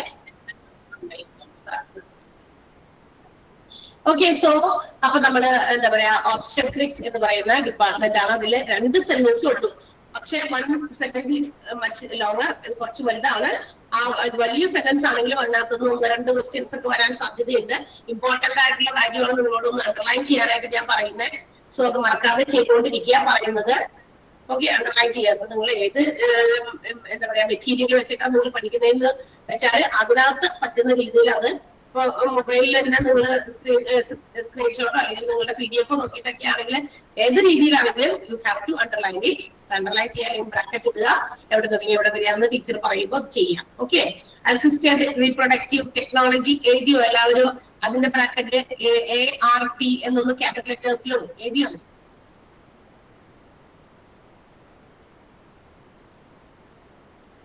യെസ്, അടുത്തത് പറഞ്ഞോട്ടെ ഞാനെന്നാ. Next department that is neurology department. അടുത്തത് നമ്മൾ പഠിക്കാൻ പോകുന്നത് ന്യൂറോളജി ഡിപ്പാർട്ട്മെന്റ് ആണ്. എന്താണ് ഈ ന്യൂറോളജി ഡിപ്പാർട്ട്മെന്റ് എന്ന് പറയുന്നത്? ന്യൂറോളജി കേട്ടിട്ടുണ്ടോ? നമ്മൾ അതും കേട്ടിരിക്കുന്ന നെർവ് സിസ്റ്റത്തിന്റെയാണ്. ഹ്യൂമൻ നെർവ് സിസ്റ്റവുമായിട്ട് ബന്ധപ്പെട്ടുള്ള ഒരു ഡിപ്പാർട്ട്മെന്റ് ആണ് ഹ്യൂമൻ നെർവസ് സിസ്റ്റം, അല്ലെ? Neurology deals with the human nervous system. മനുഷ്യന്റെ നെർവസ് സിസ്റ്റവുമായിട്ട് ഡീൽ ചെയ്യുന്ന ഒരു ഡിപ്പാർട്ട്മെന്റ് ആണ്. In this department the doctors investigate the problems of the patients affecting their brain and spinal cord. അതായത് മനുഷ്യന്മാരില് അവരുടെ ബ്രെയിനിനെയും അവരുടെ സ്പൈനൽ കോഡിനെയൊക്കെ സംബന്ധിക്കുന്ന ചില പ്രശ്നങ്ങളെയൊക്കെ മനസ്സിലാക്കുക, കണ്ടെത്തുക, ട്രീറ്റ്മെന്റ് കൊടുക്കുക. ഇതാണ് ഈ ന്യൂറോളജി വിഭാഗത്തിലെ ഡോക്ടേഴ്സ് സാധാരണഗതിയിൽ ചെയ്യുന്നത്. സാധാരണഗതിയിൽ അവർ ഡീൽ ചെയ്യുന്നത് അതാണ്. The problems faced by the patients which affect their brain and spinal cord. മനസ്സിലായോ? ബ്രെയിനും സ്പൈനൽ കോഡിനെയും സംബന്ധിക്കുന്ന ചില പ്രശ്നങ്ങളൊക്കെ ഇഷ്യൂസ് ഉണ്ടാകുന്ന ഒരുപാട് ആളുകളുണ്ട്. ജനറൽ വേദന, അല്ലെ? തലയൊക്കെ എപ്പോഴും വേദന, ചെവിയിലൊക്കെ എപ്പോഴും വേദന. അപ്പൊ ചിലപ്പോഴൊക്കെ നമുക്ക് സാധാ ചിലപ്പോ അവര് യൂഷ്വൽ ആയിട്ടുണ്ടാകുന്ന ഇത്തരം പെയിനൊക്കെ ഉള്ള മരുന്നൊക്കെ ചിലപ്പോൾ ചില ഡോക്ടേഴ്സ് കൊടുക്കും. പക്ഷെ എന്നിട്ടും അത് മാറുന്നില്ല. ഇടയ്ക്കിടയ്ക്ക് വീണ്ടും നമ്മളെ അത് ഡിസ്റ്റർബ് ചെയ്തുകൊണ്ടിരിക്കുന്നു. എല്ലാ മാസവും അല്ലെങ്കിൽ എല്ലാ ആഴ്ചയിലും ഇത് തന്നെ വീണ്ടും വീണ്ടും വരുന്നു. So the doctors physicians may request you to consult any other specialist who is called the neurology doctors, അല്ലെ? ചിലപ്പോൾ ഇങ്ങനെ സ്ഥിരമായിട്ട് ഇങ്ങനെ മാറാണ്ട് ഇങ്ങനെ എപ്പോഴും നമ്മളെ അലട്ടിക്കൊണ്ടിരിക്കുമ്പോൾ വീണ്ടും വീണ്ടും ആ ഡോക്ടറെ തന്നെ ചെന്ന് കാണുമ്പോൾ താൽക്കാലിക ആശ്വാസം കിട്ടുന്നു. again after 2 days or 1 week നമ്മളെ വീണ്ടും ഈ രോഗം തന്നെ ഡിസ്റ്റർബ് ചെയ്യും. അപ്പൊ നമ്മുടെ ഡോക്ടർമാര്, നമ്മൾ കൺസൾട്ട് ചെയ്തുകൊണ്ടിരുന്ന ഡോക്ടർമാര് ചിലപ്പോൾ നമ്മളോട് സജസ്റ്റ് ചെയ്യുന്നത് ഇത് മാറി കാണിക്കുക, ന്യൂറോനെ ഒന്ന് കാണിക്കുക, നോക്കാം, നമുക്ക് അവിടെ എന്തെങ്കിലും അവരൊന്ന് ചെക്ക് ചെയ്യട്ടെ, പ്രശ്നമുള്ളത്. ഓക്കെ, അപ്പൊ ഇതിന് വേണ്ടിയിട്ടുള്ളതാണ് neurology department. Neurologist examines the patient. ഈ പേഷ്യന്റിനെ അവരെങ്ങനെയാണ് നോക്കുന്നത്? അവര് സാധാരണ ഓടി, നമ്മളിപ്പോ ഞാൻ നേരത്തെ പറഞ്ഞല്ലോ, ഒരു എന്തെങ്കിലും ഇതുപോലെയുള്ള ന്യൂറോളജിസ്റ്റ് അടുത്തേക്ക് വരുന്ന patients, they are not directly coming to this neurologist. ഓടി അങ്ങനെ നമ്മള് ന്യൂറോളജിസ്റ്റിന്റെ അടുത്തേക്ക് ചെല്ലുകയല്ല, ഇവര് റെഫറൽ ആയിട്ട് വരികയാണ്. കണ്ടോ? ന്യൂറോളജിസ്റ്റിന്റെ അടുത്ത് വരുന്ന പേഷ്യൻസ് വരുന്നത് മിക്കവാറും റെഫേർഡ് പേഷ്യൻസ് ആയിട്ടായിരിക്കും. ചിലപ്പോ എന്താ പറയാ, ഫിസിഷ്യൻസ് ഒക്കെ നോക്കിയിട്ട് അവർക്ക് കണ്ടെത്താൻ പറ്റാത്ത ചില കാര്യങ്ങൾ വരുമ്പോഴാണ് അവര് റെഫർ ചെയ്തിട്ട് ആരുടെ അടുത്തേക്ക് വിടുന്നത്? ന്യൂറോളജിസ്റ്റിന്റെ അടുത്തേക്ക് വിടുന്നത്. And neurologist consults both in patients and out patients. അവര് എന്ത് ചെയ്യുന്നുണ്ട്? ഇൻ പേഷ്യൻസിന് കിടത്തി ചികിത്സിച്ചും അവര് രോഗികളെ പരിശോധിക്കുകയും അവരുടെ രോഗങ്ങൾ കണ്ടെത്തുകയും ട്രീറ്റ്മെന്റ് കൊടുക്കുകയും ചെയ്യുന്നുണ്ട്. And also provide treatment for the out patients. OP വിഭാഗത്തിലും ഇവരുടെ സേവനം ഇവര് പ്രൊവൈഡ് ചെയ്യുന്നുണ്ട്. ഓക്കെ, അപ്പൊ അദ്ദേഹത്തെ പറ്റി എപ്പോഴും എനിക്ക് തലവേദന, ആദ്യം തന്നെ ഒരു തലവേദന, കുറെ എന്താ പറയാ കുറച്ച് ദിവസമായിട്ട് സ്ഥിരം തലവേദന. അപ്പൊ ഓടി നമ്മൾ ന്യൂറോളെ പോലെയല്ല കാണിക്കുക, സാധാരണ ഏതെങ്കിലും ഫിസിഷ്യൻസിനെ ആയിരിക്കും കാണിക്കുക. അവിടെ നിന്ന് റെഫർ ചെയ്തിട്ടായിരിക്കും എന്ത് ചെയ്യുക? ന്യൂറോളജിസ്റ്റിനെ സമീപിക്കുന്നത്. അവരുടെ റെഫറൻസ് വഴിയായിരിക്കും. Neurologist have to investigate the patients. പേഷ്യൻസിന്റെ കണ്ടീഷൻ എന്താണെന്ന് മനസ്സിലാക്കാൻ വേണ്ടിയിട്ട് they make some interaction with the patients. ചെയ്യുന്ന പേഷ്യൻസിനോട് അവരുടെ ബ്രെയിൻ, സ്പൈനൽ കോഡ് ഇത് റിലേറ്റഡ് ആയിട്ടുള്ള ഇഷ്യൂസ് ആണല്ലോ ട്രീറ്റ് ചെയ്യുന്നത്. അതുകൊണ്ട് തന്നെ they make some interaction with that particular patient. തന്റെ മുന്നിലിരിക്കുന്ന രോഗിയോട് ചില കാര്യങ്ങളൊക്കെ ഇങ്ങനെ ചോദിച്ച് മനസ്സിലാക്കും. ഒരു പരിശോധനയുടെ ഭാഗമായിട്ടാണ് കേട്ടത്. അതൊരു എക്സാമിനേഷൻസിന്റെ ഭാഗം തന്നെയാണ്. ഒരു എന്താ പറയാ, പേഷ്യന്റിനോട് ഇന്ററാക്ട് ചെയ്യുന്നു, അവരുടെ ഒരു കോംപ്രിഹെൻസീവ് ആയിട്ടുള്ള ഒരു മെഡിക്കൽ ഹിസ്റ്ററി എടുക്കുന്നു. എന്ന് വെച്ചാൽ ആ രോഗിയോട് പല കാര്യങ്ങളും ചോദിച്ച് മനസ്സിലാക്കി അവർക്ക് ഇതിനു മുമ്പ് എന്തെങ്കിലും തരത്തിലുള്ള ചില രോഗങ്ങൾ വന്നിട്ടുണ്ടോ, എന്തെങ്കിലും വീഴുന്നുണ്ടോ, അങ്ങനെ ചില കാര്യങ്ങൾ ചോദിച്ച് മനസ്സിലാക്കും. ഇതെന്തിനു വേണ്ടിയിട്ട്? അവരുടെ ഒരു കോംപ്രിഹെൻസീവ് ആയിട്ടുള്ള സമഗ്രമായ ഒരു മെഡിക്കൽ ഹിസ്റ്ററി എടുക്കാൻ വേണ്ടിയിട്ടാണ്. അല്ലാണ്ട് ഓടി വന്നു കഴിയുമ്പോൾ അതിന് മുമ്പിലിരിക്കുന്ന ആൾക്ക് ഇന്നതാണ് രോഗത്തിന്റെ കാരണം എന്ന് അവർക്ക് ഐഡന്റിഫൈ ചെയ്യാൻ പറ്റില്ല. അതിനാണ് ആ ഒരു ഇന്ററാക്ഷൻസിലൂടെ examine the patients very well. അവരെ വളരെ നല്ല രീതിയിൽ അവർ എക്സാമിൻ ചെയ്യുന്നു. അതിന്റെ ഭാഗമായിട്ട് ഫസ്റ്റ് അവർ ചെയ്യുന്നത് ഇന്ററാക്ട് ചെയ്ത ഒരു കോംപ്രിഹെൻസീവ് ആയിട്ടുള്ള മെഡിക്കൽ ഹിസ്റ്ററി അവര് ആദ്യം തന്നെ ഉണ്ടാക്കിയെടുക്കും, അല്ലെങ്കിൽ അവരോട് ചോദിച്ച് മനസ്സിലാക്കും. ദെൻ അതിനുശേഷം സം ന്യൂറോളജിക്കൽ എക്സാമിനേഷൻസ്, അത് ന്യൂറോ സംബന്ധമായിട്ടുള്ള ചില പരിശോധനകൾ നടത്തുന്നു. അതിനകത്ത് ഇൻക്ലൂഡ് ചെയ്യുന്ന, അതായത് ആ ന്യൂറോളജിക്കൽ എക്സാമിനേഷനിൽ വരുന്ന പ്രധാനപ്പെട്ട കാര്യങ്ങളാണ് പേഷ്യൻസ് കോഗ്നിറ്റീവ് ഫങ്ഷൻ. എന്ന് വെച്ചാൽ പേഷ്യൻസിന്റെ എന്താ പറയാ അവരുടെ എന്താ പറയാ നമ്മളിപ്പോ ബുദ്ധിപരമായിട്ടുള്ള ചില ഫംഗ്ഷനിങ് ഇങ്ങനെ നടക്കുന്നു എന്നുള്ളത് മനസ്സിലാക്കാൻ വേണ്ടിയിട്ടുള്ള പരിശോധനകൾ നടത്തുന്നു. അവരുടെ മോട്ടോർ സ്ട്രെങ്ത് പരിശോധിക്കുന്നു. മോട്ടോർ സ്ട്രെങ്ത് എന്ന് പറഞ്ഞാൽ എന്താ, ഏത് വണ്ടിയിൽ വന്ന് ആ മോട്ടോറിന്റെ സ്ട്രെങ്ത് ആണോ? അല്ല. ഇവിടെ മോട്ടോർ സ്ട്രെങ്ത് എന്ന് പറയുന്നത് usually it is done by the doctors by asking them to do some എന്താ പറയാ എക്സസൈസസ്, ഒരു എക്സസൈസ് പോലെ ചില കാര്യങ്ങൾ ചെയ്യിപ്പിക്കും അവരെ കൊണ്ട്. ഇപ്പൊ ഇങ്ങനെ ഇരുത്തുന്നു, തൊട്ട് മുന്നിൽ ഇരുത്തിയിട്ട് ചിലപ്പോ അവരുടെ കയ്യ് എന്താ പറയുക, നമ്മുടെ ഈ പാംസിലെ കയ്യിൽ തന്നെ വെച്ചിട്ട് ഇങ്ങനെ ഒന്ന് പുഷ് ചെയ്യാനുണ്ട്.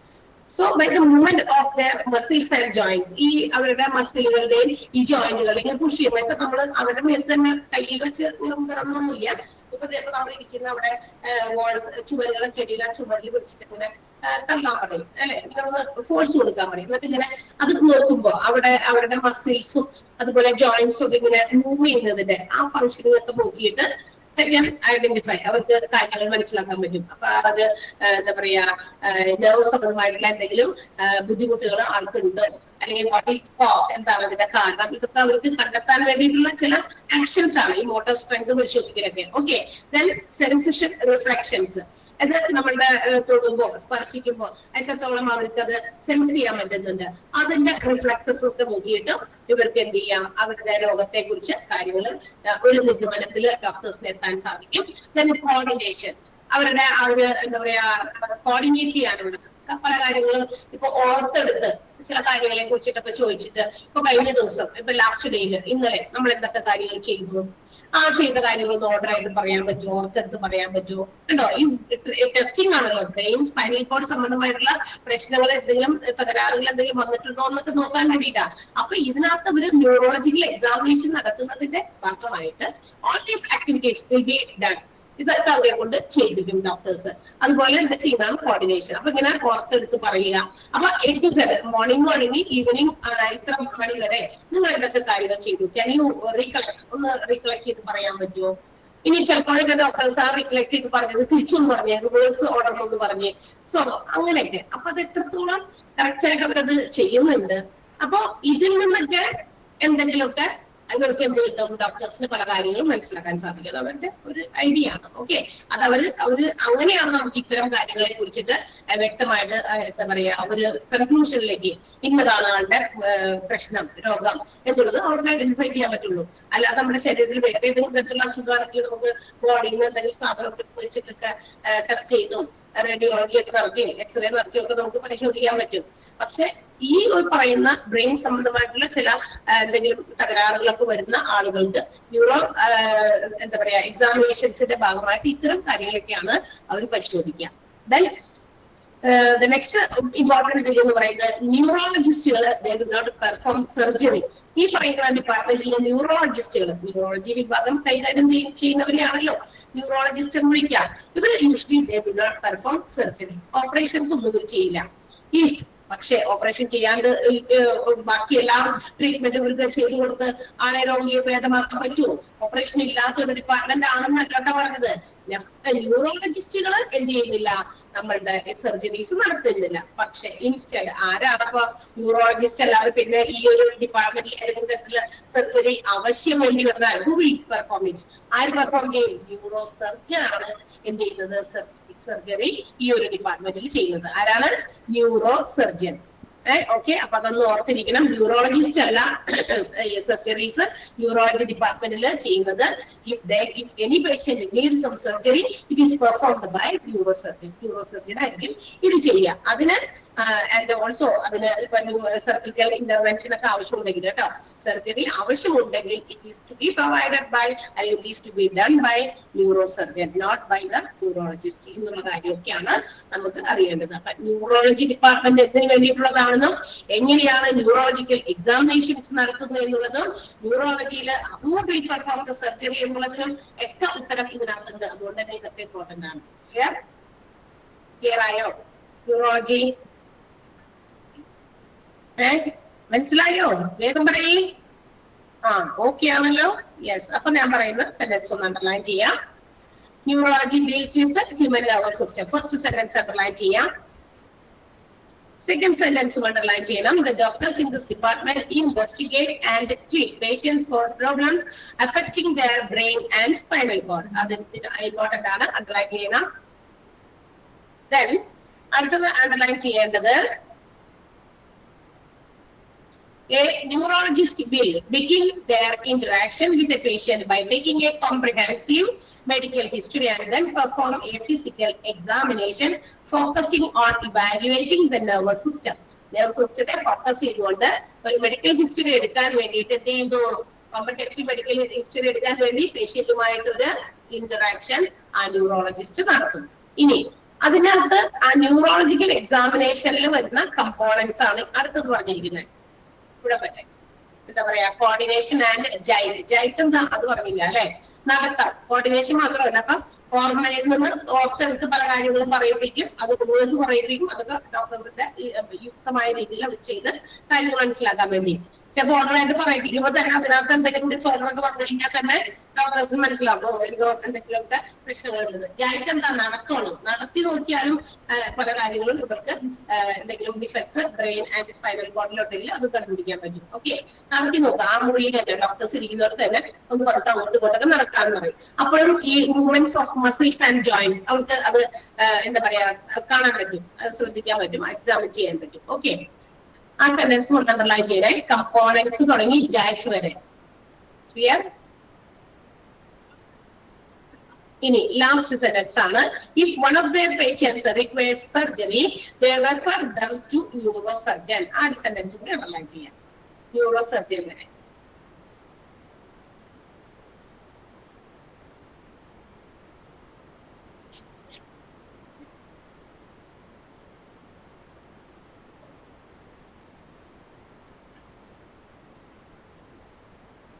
അടുത്ത് പറഞ്ഞോട്ടെ.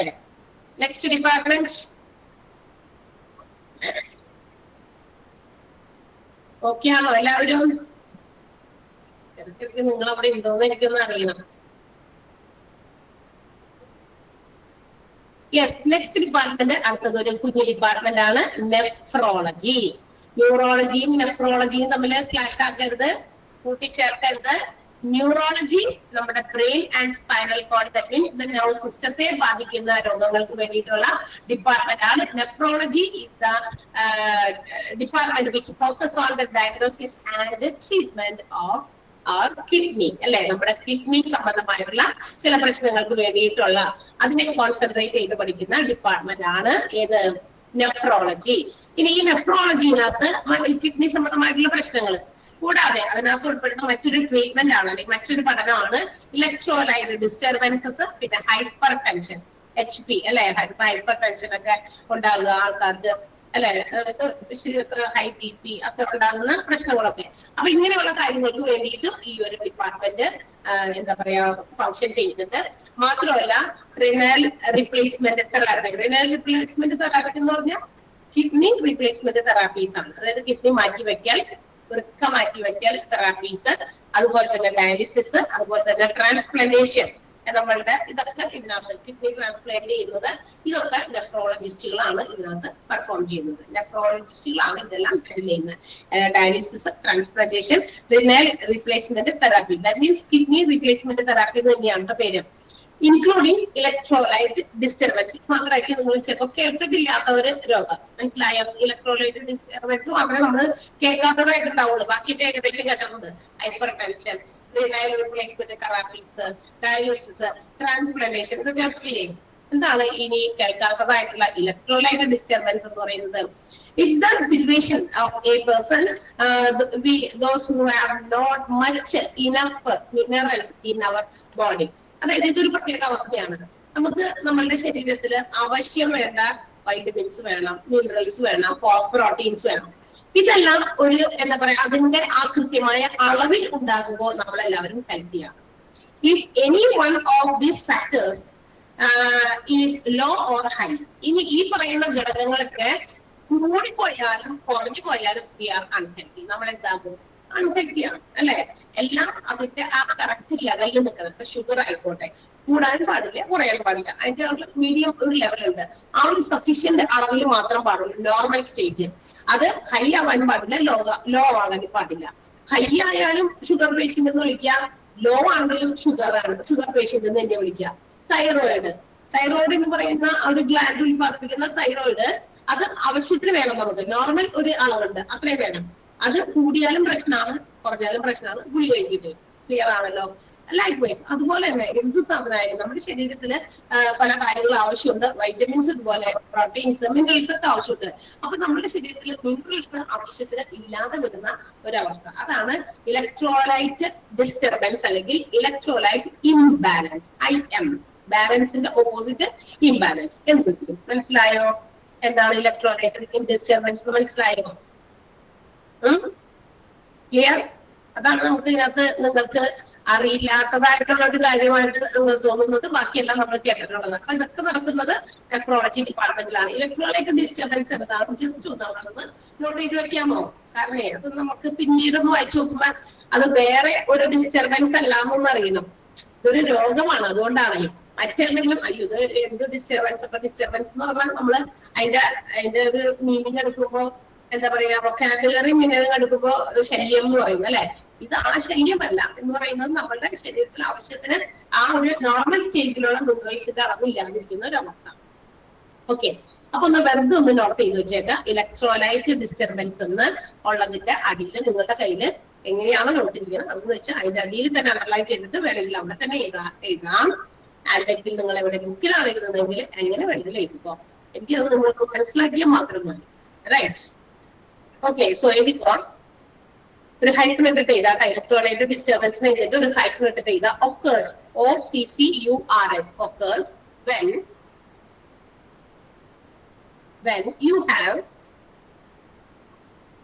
you have too much, അധികമാകാം, or too low, too much or too low, അല്ലെങ്കിൽ not enough of, too low of certain minerals in our body. Certain minerals in our body.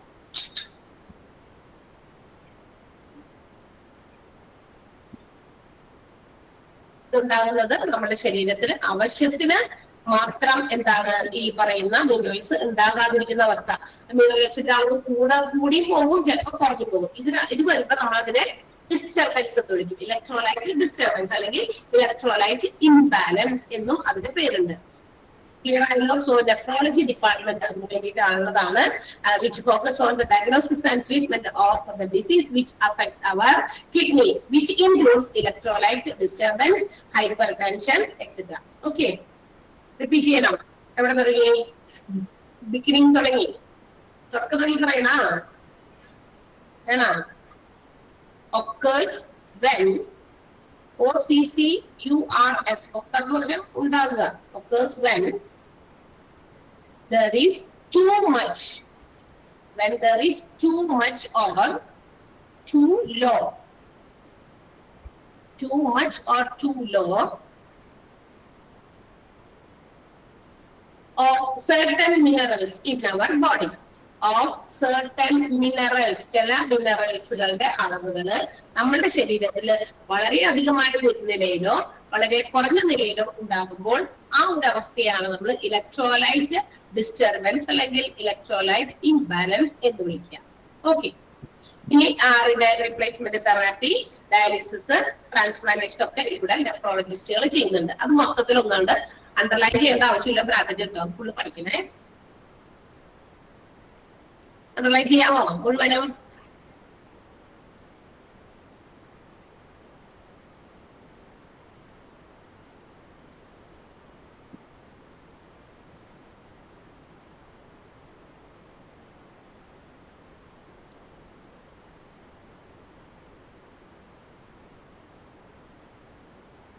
അത് ഞാൻ പറഞ്ഞില്ലല്ലോ. ഞാനത് ഒരു ഉദാഹരണം പറഞ്ഞതാണ്. ഇപ്പൊ വൈറ്റമിൻസ്, മിനറൽസ്, തൈറോയിഡ്, ഷുഗർ, ഇതൊക്കെ നമ്മുടെ ശരീരത്തില് ആവശ്യത്തിന് വേണം. അത് കൂടിയാലും കുറഞ്ഞാലും നമ്മൾ ആ രീതിയിൽ രോഗിയാണെന്നാണ് ഞാൻ പറഞ്ഞത്. മനസ്സിലായോ? അതൊരു എക്സാമ്പിൾ പറയാം. അതുപോലെ തന്നെ നമ്മുടെ ശരീരത്തിൽ വേണ്ടതാണ് ചില വൈറ്റമിൻസ്, മിനറൽസ്, കാൽഷ്യം, ഇതൊക്കെ അളവ് ഒരു നോർമൽ അളവിൽ വേണം. ഇതൊക്കെ കൂടി പോയാലും പ്രശ്നമാണ്, കുറഞ്ഞു പോയാലും പ്രശ്നമാണ്. അത് രണ്ട് രീതിയിൽ നമ്മൾ രോഗിയാണ്. മനസ്സിലായി? കൂടിയാലും രോഗി എന്ന് തന്നെ പറയാം. Okay, yes, very good. Next department ആണ് ഇനി നമുക്ക് പഠിക്കാനുള്ളത്. ഏതാണത്? Nuclear medicine. ന്യൂക്ലിയർ മെഡിസിൻ എന്ന് പറയുന്ന ഡിപ്പാർട്ട്മെന്റ് ആണ് നമുക്ക് പഠിക്കാനുള്ളത്, വിച്ച് ഈസ് ഗിവൺ ബൈ, അതായത് നമ്മുടെ ന്യൂക്ലിയർ മെഡിസിൻ എന്ന് പറയുന്നത് it's A branch of medical imaging ആണ്. ഒരു ഇമേജിംഗ് പ്രൊസീജിയർ ആണ് ഇവിടെ നടക്കുന്നത്. എന്ന് വെച്ചാൽ നമ്മളുടെ ശരീരത്തിന്റെ അകത്ത്, ഉദാഹരണം പറയുകയാണെങ്കിൽ ചില റേസ് നമ്മുടെ ശരീരത്തിനകത്ത് ഇന്റേണൽ ഓർഗൻസ് ആയിട്ടുള്ള പല അവയവങ്ങളും ഉള്ളിലുണ്ട്. ഈ ശരീരം എന്ന് പറയുന്നത് ഒരു ഹ്യൂമൻ എന്ന് പറയുന്നത് ഒരു ശരീരം എന്ന് പറയുന്നത് ഒരു എക്യുപ്മെന്റ് ആണ്, ഒരു മെഷീനറി ആണ്. അതിന്റെ അകത്ത് ഒരുപാട് സ്മോൾ പാർട്സ് ഒക്കെ ഫങ്ഷൻ ചെയ്യുന്നുണ്ട്.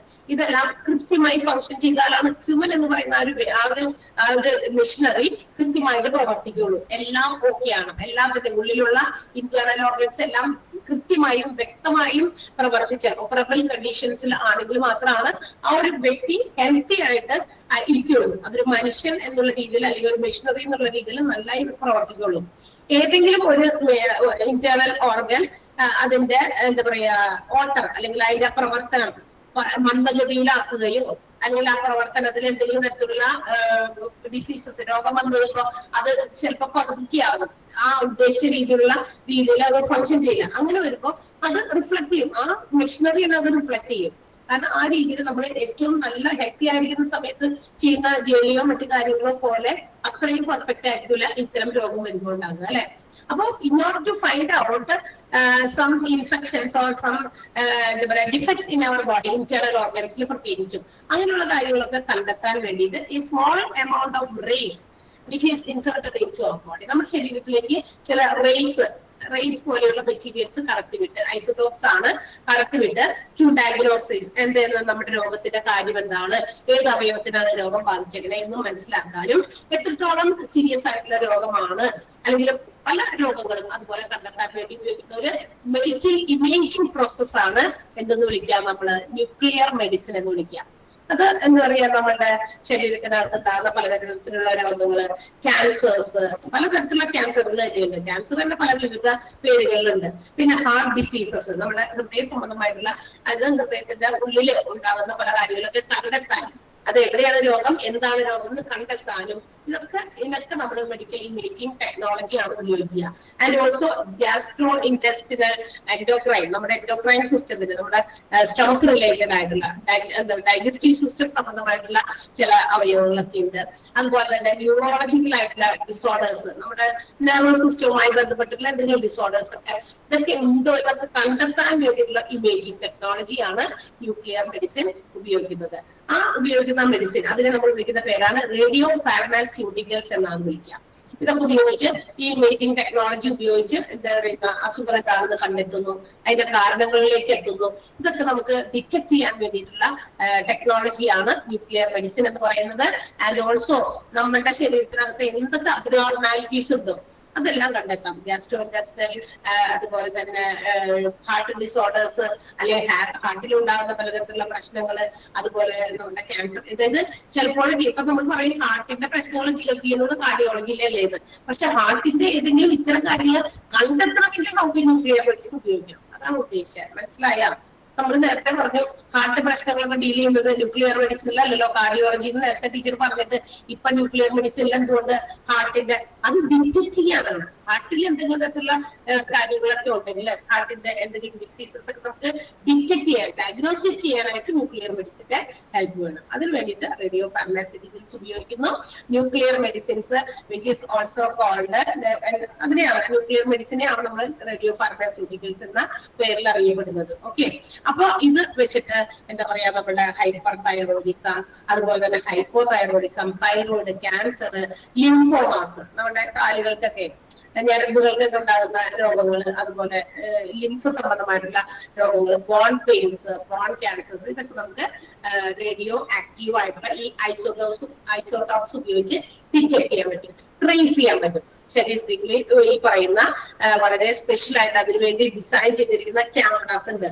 ആ ക്യാമറ അറ്റാച്ച് ചെയ്തിട്ട് നമ്മുടെ വെയിൻസിൽ കൂടിയോ IV കാനുലയൊക്കെ ഉപയോഗിച്ച് അതിൽ കൂടി ഇൻട്രാവീനസ് കാനുലയിലെ IV കാനുല എന്നാണ് വിളിക്കുക, ആ ഇൻട്രാവീനസ് ഇഞ്ചക്ഷൻസിലൂടെ ഇതിൽ കൂടി കടത്തി വിട്ടിട്ട് ഉള്ളിലുള്ള കാര്യങ്ങളൊക്കെ വളരെ വിശാലമായിട്ട് സ്ക്രീനിൽ പതിപ്പിച്ച് ആ ഫോട്ടോസ് ഒക്കെ ഈ ക്യാമറ ഇങ്ങനെ പാസ് ചെയ്ത് പോകുമ്പോൾ അത് ഏത് ഓർഗൻസിന്റെ അടുത്ത് കൂടി പോകുന്നു, അവിടേക്ക് എന്തെങ്കിലും പ്രശ്നമുണ്ടോ നമുക്ക് ഇവിടെ നമ്മുടെ സ്ക്രീനിൽ അത് തെളിഞ്ഞ് കാണാനും അപ്പൊ ഡോക്ടേഴ്സിന് അതനുസരിച്ച് കാര്യങ്ങൾ ഡിറ്റക്ട് ചെയ്യാനും മനസ്സിലാക്കാനൊക്കെ പറ്റും. അതിന് വേണ്ടിയിട്ടുള്ള സ്പെഷ്യലി ഡിസൈൻ ആയിട്ടുള്ള ക്യാമറ നമ്മൾ സാധാരണ ഫോണിലും നമ്മൾ കാശ് കൊടുത്ത് വാങ്ങിയത് പുറത്തുനിന്ന് വാങ്ങിയത് അത്രയും വലിപ്പമുള്ള ക്യാമറ ഒന്നല്ല, ഇതിനു വേണ്ടി സ്പെഷ്യലി ഡിസൈൻ ചെയ്തിട്ടുള്ള അങ്ങനത്തെ എന്തെങ്കിലും ക്യാമറാസ് ഡിറ്റക്ട് ചെയ്ത് ഇമേജസ് ഈ കമ്പ്യൂട്ടറിൽ പതിപ്പിച്ച എന്തെങ്കിലും ഒരു എക്സ്പീരിയൻസ് ആർക്കെങ്കിലും ഉണ്ടായിട്ടുണ്ടോ?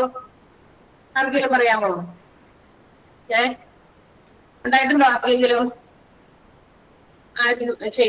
ചെയ്തതായിട്ട് അല്ലെങ്കിൽ നമ്മുടെ എൻഡോസ്കോപ്പി അത് അത് ഒരു രീതിയാണ്. അത് ഇതുപോലെ തന്നെ അതിനകത്തും ഇതുപോലെ ഒരു സ്പെഷ്യലി ഡിസൈൻ ചെയ്തിരിക്കുന്ന ക്യാമറാസ് ഉണ്ട്. എന്നാലാണല്ലോ ഈ വയറിനകത്തേക്ക് ഈ സാധനം കടത്തി വീഴുമ്പോ അത് പോയി കാണുന്നതൊക്കെ നമുക്കിവിടെ സ്ക്രീനിലെ കാണുള്ളൂ, നമുക്ക് കയറി പോകാൻ പറ്റില്ലല്ലോ. അകത്തോട്ട് ആ രോഗിക്ക് ഉള്ളിലുള്ള ഇന്റർണൽ ഓർഗൻസിന് എന്ത് സംഭവിക്കുന്നു? പണ്ടൊക്കെ ഇത് ചെയ്തിരുന്നത് എല്ലാം സർജറിയിലൂടെയാണ്, പണ്ട് കുറെ നാളുകൾക്കൊക്കെ മുമ്പ്. കാരണം അന്ന് ഇത്രയും ടെക്നോളജി ഡെവലപ്ഡ് അല്ല, ഇത്തരം സ്പെഷ്യലി ഡിസൈൻഡ് ക്യാമറാസ് ഒന്നുമില്ല. അപ്പൊ എന്ത് ചെയ്യണം? എന്തെങ്കിലും അവയവങ്ങൾക്ക് എന്തെങ്കിലും തരത്തിലുള്ള രോഗങ്ങളിൽ ഓപ്പറേറ്റ് ചെയ്ത് തന്നെയാണ് എന്ത് ചെയ്യുന്നത്? അത് തുറന്നു വെച്ചിട്ടൊക്കെയാണ് നോക്കിയിരുന്നത് അല്ലെ, ഓപ്പൺ സർജറീസ് ആണ് നടത്തിയിരുന്നത്.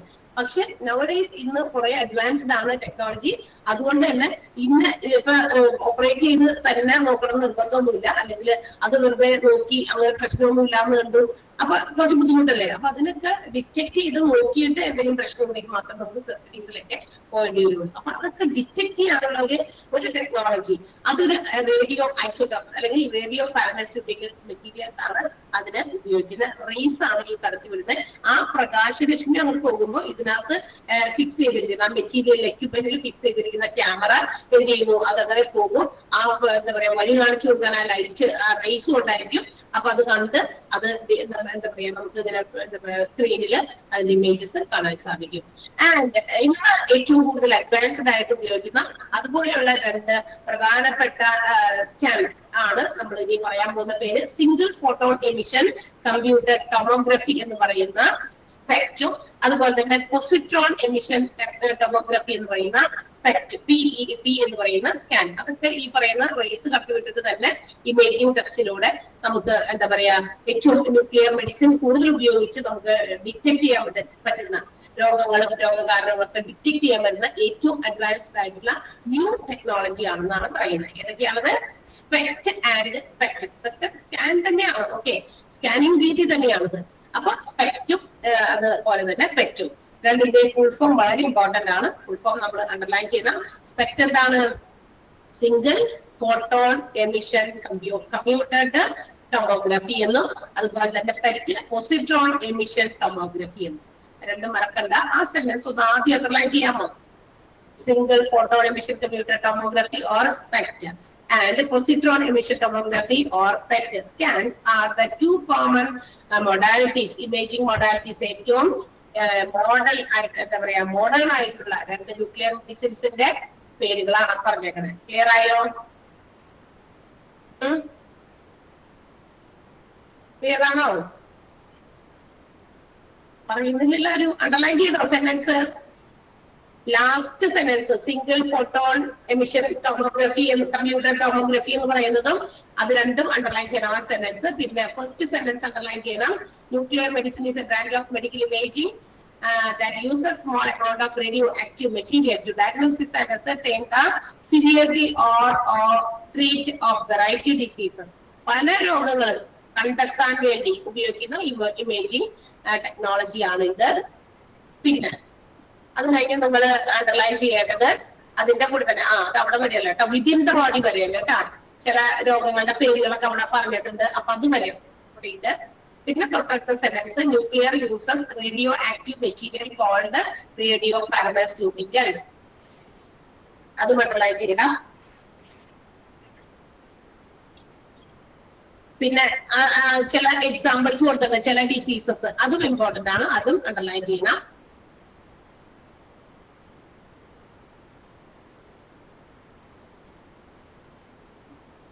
പിന്നെന്താ പറയാ പേരുകൾ പറഞ്ഞിട്ടല്ലോ. ഹൈപ്പർ തൈറോയിഡിസം, തൈറോയിഡ് ക്യാൻസർ, പിന്നെ ലിംഫോമാസ്, അതൊരു തരം ക്യാൻസർ ആണ് കേട്ടോ. അതൊരു തരം ബ്ലഡ് ക്യാൻസർ ആണ്. ബ്ലഡ് സെൽസിനെ അഫക്ട് ചെയ്യുന്ന ഒരു തരം ക്യാൻസർ ആണ് ലിംഫോമാസ്. പിന്നെ ബോൺ പെയിൻ, അസ്ഥി ക്ഷയം, അങ്ങനത്തെ കാര്യങ്ങളൊക്കെ കണ്ടെത്താൻ വേണ്ടിയാണ്. ഈ ബോൺ പെയിൻസ് ഒക്കെ എപ്പോഴും അസ്ഥി വേദനയൊക്കെ ഉണ്ടാകുന്ന ചില ആൾക്കാരുണ്ട്. അത് ഇടയ്ക്ക് നമ്മൾ വേദന വരുന്നു, പെയിൻ കില്ലർ കഴിക്കുന്നു, വേദന വരുന്നു, പെയിൻ കില്ലർ കഴിക്കുന്നു, ഇങ്ങനെ കഴിച്ച് അത് ചിലപ്പോ എന്തെങ്കിലും രോഗത്തിന്റെ ലക്ഷണമായിട്ടിരിക്കും. പക്ഷെ നമ്മൾ വിചാരിക്കും സാധാരണ വേദനയാണ്, വെച്ചുകൊണ്ടിരിക്കും അല്ലെ. കുറെ കഴിയുമ്പോഴായിരിക്കും ഇതുപോലെയുള്ള ഇമേജിംഗ് ടെസ്റ്റ് ഒക്കെ നടത്തുമ്പോഴായിരിക്കും അത് മനസ്സിലാക്കുക it's A type of cancer എന്നുള്ളത്. അപ്പൊ ബോൺ പെയിൻ ഒക്കെ അധികമൊക്കെ കുറെ ഇടയ്ക്കിടയ്ക്ക് വരുന്നുണ്ടെങ്കിൽ you have to consult the doctor as soon as possible. Okay. അപ്പൊ ഇതാണ്. പിന്നെ ലാസ്റ്റത്തെ സെന്റൻസ് ആ single photon emission computer tomography എന്ന് പറയുന്നത് അണ്ടർലൈൻ ചെയ്തോ എല്ലാവരും? യെസ്, എല്ലാവരും അണ്ടർലൈൻ ചെയ്തു. സോ നമ്മൾ ഇന്ന് ന്യൂക്ലിയർ മെഡിസിൻ വരെയാണ് പഠിച്ചത്. ഗൈനക്കോളജി തുടങ്ങി കേട്ടോ. ഹെപ്പറ്റോളജിന്റെ കഴിഞ്ഞ ദിവസത്തെ അന്ന് ഞാൻ ലാസ്റ്റ് ഒരു മിനിറ്റ് കൊണ്ട് വേഗം പറഞ്ഞു പോയതായതുകൊണ്ട് അവിടെ നോക്കിയാണ് നമ്മൾ ഇന്ന് പറഞ്ഞത്. എന്തായിരുന്നു അർജുൻ? ഡൗട്ട് ഉണ്ടെന്ന് പറഞ്ഞത് അർജുൻ. അപ്പൊ ഓക്കെ, ബാക്കിയൊക്കെ നമുക്ക് അടുത്ത ക്ലാസ്സിൽ കാണാം. അടുത്ത ഭാഗത്തൊക്കെ ഇനി എന്താണാവോ അർജുനുള്ള ഡൗട്ട് എന്താണെന്ന് ഞാൻ നോക്കട്ടെ. ലീവ് ആവേണ്ടവർക്ക് ലീവ് ചെയ്യാം. Okay, so thank you, bye. Yes Arjun, you carry on. പറയുന്നു അർജുൻ, അർജുൻ. ഞാനിപ്പോഴേ PG ഡിപ്ലോമ ഹോസ്പിറ്റൽ അഡ്മിനിസ്ട്രേഷനിലോട്ട് എക്സ്റ്റെൻഡ് ചെയ്തായിരുന്നു. അപ്പൊ എന്റെ ഡൗട്ട് എന്ന് പറഞ്ഞാൽ ഇപ്പൊ ഡിപ്ലോമ ഇൻ ഹോസ്പിറ്റൽ അഡ്മിനിസ്ട്രേഷൻകാരുടെ എക്സാം 2 മോഡ്യൂൾ കഴിയുമ്പോ ഡിപ്ലോമ ഇൻ ഹോസ്പിറ്റൽ അഡ്മിനിസ്ട്രേഷൻകാരുടെ എക്സാം ഉണ്ടെന്ന് പറഞ്ഞായിരുന്നല്ലോ മാം. അപ്പൊ ഈ PG ഡിപ്ലോമക്കാരുടെ എക്സാം എത്ര മോഡ്യൂൾ കഴിയുമ്പോഴായിരിക്കും? ഒരു കാര്യം ഞാൻ പറയട്ടെ, നമ്മളിപ്പോ ചെയ്യുന്നത് diploma. After completing the diploma only you can continue the PG course. അപ്പൊ അതും ഇത് നമ്മള് രണ്ടും കൂടി നമ്മൾ കൂട്ടി വായിക്കണ്ട. ഡിപ്ലോമ കംപ്ലീറ്റ് ചെയ്ത് നിങ്ങളുടെ എക്സാംസ് കഴിയാതെ നിങ്ങൾക്ക് PGയുടെ ക്ലാസ്സുകൾ കിട്ടുന്നില്ല. മനസ്സിലായോ? അപ്പൊ ഡിപ്ലോമക്കാരുടെ കൂട്ട് തന്നെ ആണല്ലോ എന്റെ എക്സാം. ആർക്കൊക്കെ ഇവിടെ പഠിപ്പിക്കണ്ടോ? നിങ്ങൾ ഇതിനകത്ത് PG എടുത്തവരും ഉണ്ട്, ഡിപ്ലോമ മാത്രം എടുത്തവരും ഉണ്ട്, രണ്ടും കൂടി എടുത്തവരും ഉണ്ട്. ഓക്കെ, നിങ്ങൾക്ക് എല്ലാവർക്കും ഒരുപോലെ നമ്മൾ ക്ലാസ് തരുന്നുള്ളൂ. എന്നാൽ ഇതിൽ ഡിപ്ലോമ മാത്രം എടുക്കുന്നുള്ള കുട്ടികൾക്ക് നമ്മൾ ഡിപ്ലോമയുടെ ഫൈനൽ എക്സാം കഴിയുന്നത് വരെ, ഇപ്പൊ ഇടയ്ക്ക് ഒരു എക്സാം ഉണ്ടെന്ന് പറഞ്ഞത് അത് ഫൈനൽ എക്സാം അല്ല, അതൊരു മോഡൽ എക്സാം ആണ്. ഓക്കെ, അപ്പൊ ഫൈനൽ എക്സാം കംപ്ലീറ്റ് ചെയ്ത് അതിന്റെ മാർക്കൊക്കെ നിങ്ങൾക്ക് പറഞ്ഞു കഴിഞ്ഞതിന് ശേഷം മാത്രമാണ് എന്ത് ചെയ്യുന്നത്, നമ്മുടെ PGയുടെ ക്ലാസ് തുടങ്ങുന്നുള്ളൂ. PG തുടരുന്നവർക്ക് വേണ്ടിയിട്ട് PG ക്ലാസ്സുകൾ തുടങ്ങുന്നുള്ളൂ. മനസ്സിലായോ? ഇതും അത് നമ്മൾ മനസ്സിലാക്കുക. അപ്പൊ മാം 6 മാസം കഴിയുമ്പോ എനിക്ക് എക്സാം വരും അല്ലേ? ഇവിടെ ഇരിക്കുന്ന എല്ലാവരും എക്സാം എഴുതണം. അത് കഴിഞ്ഞിട്ട് ബാക്കി പിന്നെ താല്പര്യമുള്ളവർക്ക് പിന്നെ 4 മാസം കഴിഞ്ഞല്ലേ? അതെ, താല്പര്യമുള്ളവർക്കല്ല, താല്പര്യം കാണിച്ച് പ്ലസ് ഇവിടെ ഫീസൊക്കെ അടച്ച് ഇതിനു വേണ്ടി ജോയിൻ ചെയ്തവർക്ക് താല്പര്യം. മാം ഞാൻ ഇപ്പോഴേ ഫീസൊക്കെ അടച്ചു PG ഡിപ്ലോമയ്ക്ക്. പറഞ്ഞേ, ഇപ്പൊ ഡിപ്ലോമ ക്ലാസ്സിൽ ജോയിൻ ചെയ്തിരിക്കുന്ന കുട്ടികൾക്ക് ഡിപ്ലോമ കഴിഞ്ഞു. എന്തായാലും ഈ ഡിപ്ലോമ കഴിഞ്ഞില്ലേ, ഇനി നമുക്ക് ഇതിന്റെ കൂടെ തന്നെ ഇരുന്ന് PG കൂടി പഠിക്കാം എന്ന് പറഞ്ഞ കാര്യമില്ല. ഇൻട്രസ്റ്റ് മാത്രം പോരാ, ഇൻട്രസ്റ്റ് പ്ലസ്